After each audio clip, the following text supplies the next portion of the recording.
Alright, hi everyone, I'm Brian, and today I will show you how you can set up your website with a domain. But instead of DigitalOcean, I'll be using Amazon Web Services.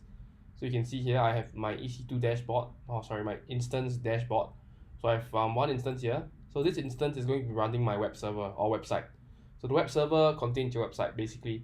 And all you have to do is actually get an elastic IP. So elastic IP just means your instance can actually visit the internet, can actually be on the cloud. So make sure it's on the cloud. It's 7 o'clock. And don't mind that, that's just my timer.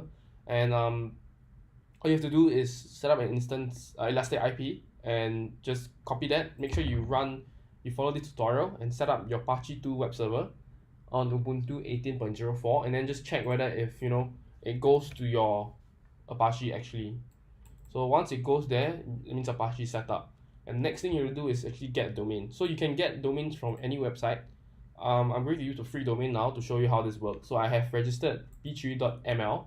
So when you first run through the registration, right, all you have to do is type your domain, select one. So there are several free domains. There's .tk, .ml, and etc. So I've chosen this, but this is just me showing you how to run this thing. So you want to actually use DNS, and you want to select this 12 months.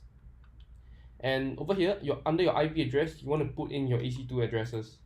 So your EC2 elastic IP. You can do the public DNS as well. It doesn't matter. So just put that in here, and essentially you're modifying the freenom DNS. So I've already done that for bchewy.ml. You can see this in my EC2 addresses. You're just making two A records. So your www and your everything. So your entire domain will just point there. So this will just point there, and this is just a World Wide Web suffix or prefix behind. So yeah, so you can see it works now. So once you do that, wait about 1 or 2 minutes. So usually this freenom is quite fast, but other domains might take an entire day to propagate. So you can see bchewy.ml, and yeah.